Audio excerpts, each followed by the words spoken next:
स्वागत है एक बार फिर से आप सबका हमारे इस यूट्यूब चैनल स्टडी एग्रीकल्चर में। और मैं फिर से क्लास 12th एग्रीकल्चर चैप्टर 4 का यूनिट फर्स्ट का जो चैप्टर 4 है हमारा, उसका पार्ट 2 वीडियो लेकर आ गया हूँ, क्योंकि आप लोग बहुत देर से कह रहे थे इसके बारे में।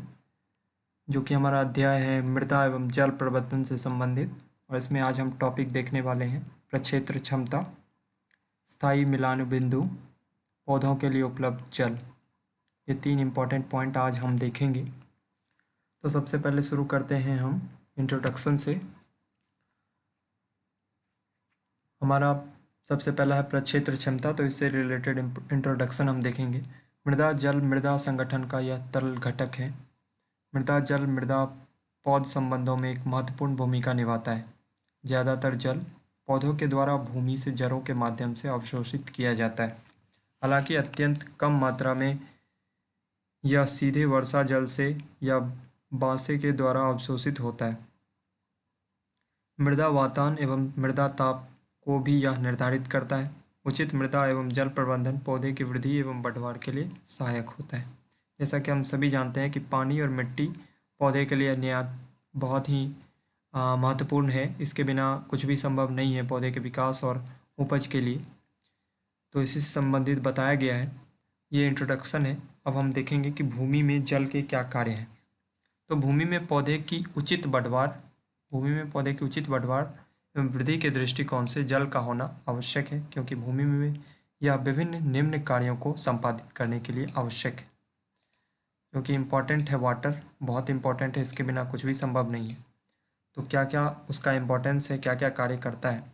तो विभिन्न भौतिक एवं जैविक क्रियाओं को प्रोत्साहित करने के लिए इसका यूज है। इसके बाद हमारा अगला पॉइंट है, यह पोषक तत्वों के घोतक एवं वाहक का कार्य करता है। वाटर जो है पोषक तत्व को घोलकर पौधे तक पहुंचाता है मिट्टी के माध्यम से। इसके बाद हमारा तीसरा पॉइंट है, यह स्वयं एक पोषक तत्व का कार्य करता है। ये भी एक पोषक तत्व है, पानी, जिसके अभाव में पौधे सूख जाएंगे, मर जाएंगे। इसके बाद है चौथा हमारा प्रकाश संश्लेषण के लिए यह आवश्यक है। प्रकाश संश्लेषण के लिए भी ये महत्वपूर्ण है। और पांचवा है, यह पौधे के कड़ेपन को बनाए रखता है, हार्डनेस को बनाए रखता है। इसके बाद हमारा है कि जो पौधा भूमि में, माफ़ कीजिएगा, पानी जो है भूमि में कहाँ रहता है। तो क्योंकि हमने पहले इसके बारे में बताया है कि पोर्स होते हैं मिट्टी में, 3 तरह के पोर्स, 2 तरह के मुख्य तौर पे 2 तरह के पोर्स होते हैं, एक दीर्घ और एक सूक्ष्म। दीर्घ पोर और सूक्ष्म 2 तरह के पोर्स होते हैं, जिसको दीर्घ रंध्रकाश कहते हैं और सूक्ष्म रंध्रकाश कहते हैं। तो दीर्घ दोनों का जो अनुपात अगर मिट्टी में समान है तो वो मिट्टी काफ़ी अच्छी मानी जाती है। तो इसी प्रकार हम देखेंगे, पहला हमारा है दीर्घ रंध्रकाश। कुछ रंध्रकाश विशेषकर जब मृदा बलुई हो या अच्छी दानेदार हो, ये पर्याप्त के होने के कारण गुरुत्वीय बल से पानी के नीचे जाने की चाल को सुगम बनाते हैं। इन रंध्रकाशों को दीर्घ या बड़े रंध्रकाश कहते हैं। दीर्घ रंध्रकाश मृदा के बड़े दानों एवं छोटे दानों के बीच में पाए जाते हैं, जिनकी जमावट अनियमित होती है। ये जो है बड़े दाने होते हैं, यहाँ पानी टिकने की संभावना कम होती है। उसके बाद हमारा है सूक्ष्म रंध्रकाश। मृदा रंध्रकाश जो अत्यंत सूक्ष्म होते हैं एवं जल की गति को रोक देते हैं, इन्हें सूक्ष्म रंध्रकाश कहते हैं। ऐसे रंध्रकाशों की संख्या भारी मिट्टियों में ज़्यादा होती है। मृदा में जल धारण। मृदा में पानी कैसे धारित हो रहता है, मृदा में उपस्थित जल मृदा से अलग क्यों नहीं होता है, इन दोनों प्रश्नों के उत्तर को इस प्रकार से व्यक्त किया जा सकता है। तो इसके बारे में कि कैसे पानी में मिट्टी जो है रहता है, वो निकलता क्यों नहीं है।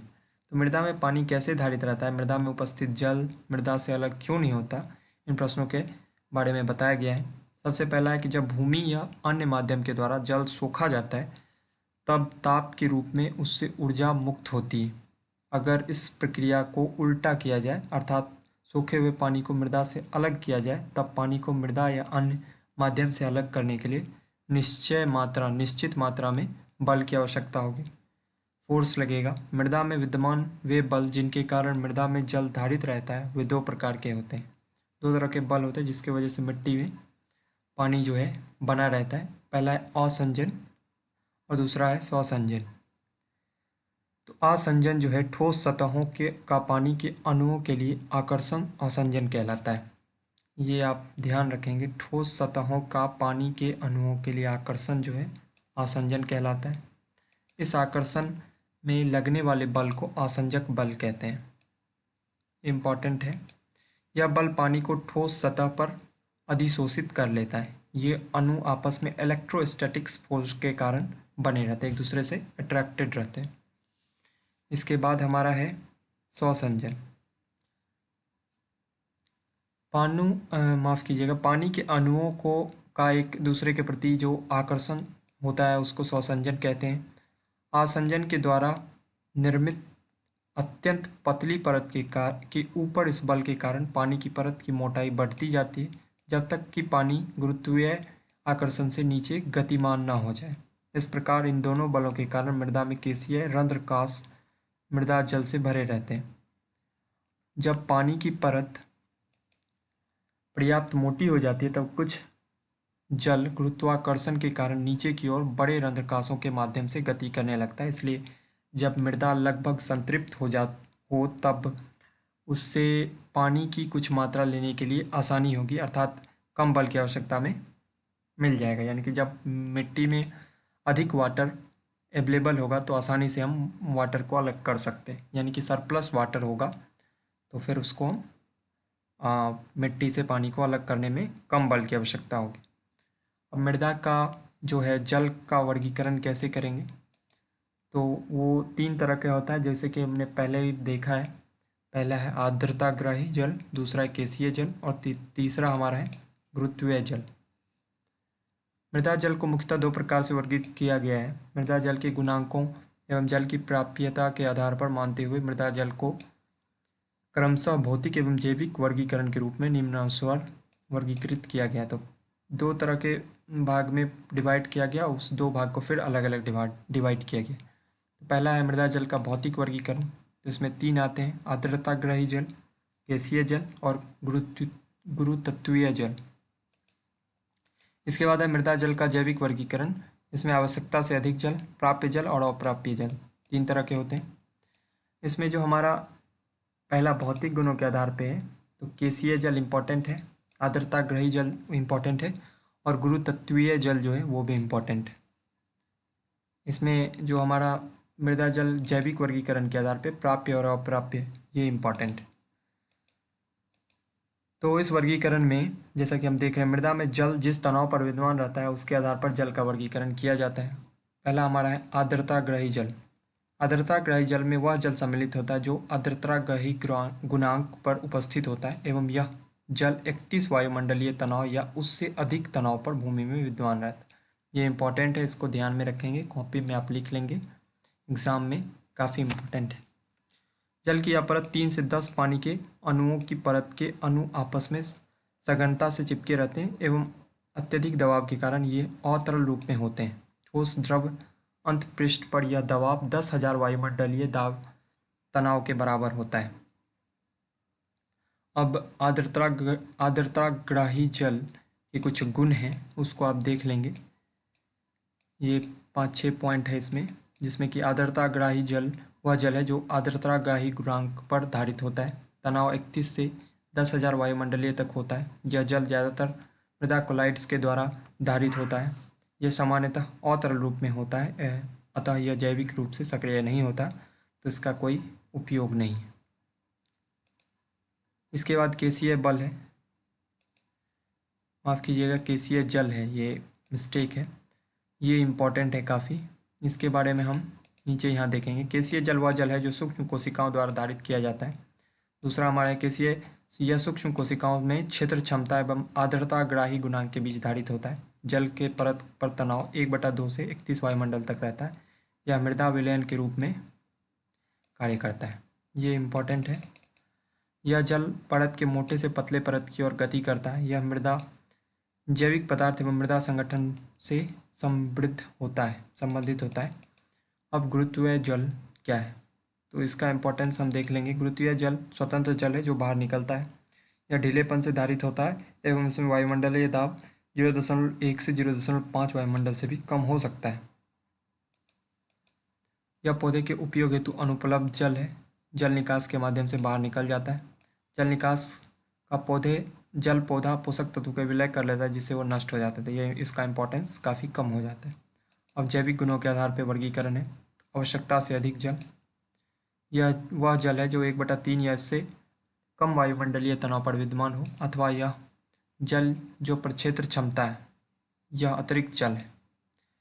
तो ये भी काफ़ी अच्छा वातावरण के न रहने पर भूमि में विभिन्न जैव रासायनिक क्रियाएं जैसे नाइट्रीकरण, नाइट्रोजन स्थिरीकरण, अपघटन आदि पर प्रतिकूल प्रभाव पड़ता है। यह अतिरिक्त जल घुले हुए पोषक तत्व के नष्टीकरण के लिए जिम्मेदार है। इसके बाद है प्राप्य जल। गैसीय जल का वह भाग जो क्षमता 1/3 वायुमंडल तनाव एवं मूर्छान गुणांक 13 वायुमंडल तनाव के बीच होता है, उसे प्राप्य जल कहते हैं। ये जो है ये जल पौधे के लिए काफ़ी इम्पोर्टेंट है। अब हमारा है अप्राप्य जल। यह वह जल है जो भूमि में स्थायी मिलानु बिंदु पर धारित होता है। इसमें आर्द्रताग्राही जल सम्मिलित है जो पौधे के द्वारा मुरझाने से बचने के लिए अत्यंत मंद गति से अलग किया जाता है। अब है हमारा मृदा नमी स्थिरांक। ये उतना इम्पोर्टेंट नहीं। आर्द्रताग्राही गुणांक, ये फिर वही चीज़ आ गया, इसको आप देख लेंगे। प्रक्षेत्र क्षमता या क्षेत्र धारिता, ये भी वही है। स्थायी मिलानु बिंदु या मुरझान प्रतिशत। एक खड़े पौधे का उसकी उचित बढ़वार एवं वृद्धि के लिए पानी की आवश्यकता होती है एवं वाष्पोत्सर्जन द्वारा थोड़े पानी की हानि को पूर्ति करने के लिए पौधा अपनी जड़ के माध्यम से भूमि से ऑस्मोसिस के द्वारा पानी लेता है। जब भूमि में नमी की मात्रा उस सीमा तक कम हो जाती है, पौधे वाष्पोत्सर्जन एवं अपना फुलाव बनाए रखने के लिए उसकी जड़ पानी लेने से असमर्थ हो जाते हैं। तो ऐसी स्थिति में जो है उस अवस्था में एक संतृप्त वायुमंडल में रखा जाता है, तब भी पौधा अपना फुलाव पुनः प्राप्त नहीं कर पाता एवं मुरझा जाता है। ऐसी परिस्थिति में स्थायी मिलान बिंदु कहते हैं या मुरझान प्रतिशत कहते हैं। इसमें अलग अलग चीज़ों का नमी प्रतिशत के बारे में दिया हुआ है। इसके बाद हमारा नेक्स्ट है सिंचाई की विधियाँ। यहाँ हमारा लास्ट ही है, तो इसको हम नेक्स्ट वीडियो में देखेंगे। उम्मीद है आप लोगों को वीडियो पसंद आया होगा। कोई समस्या हो तो कमेंट बॉक्स में बताएं, मैं उसका निराकरण करूंगा। और बहुत सारे लोग बोल रहे थे कि नोट्स दीजिए, तो आप लोगों से कहना चाहूँगा कि आपको नोट्स खुद बनाने हैं। मैं इंपॉर्टेंट पॉइंट्स को टिक कर दे रहा हूँ, वहाँ से नोट्स आपको खुद बनाने हैं। खुद करने से ये होगा कि एग्ज़ाम पॉइंट ऑफ व्यू से आपको ध्यान में रहेंगी बातें और याद करने में भी आसानी होगी। धन्यवाद।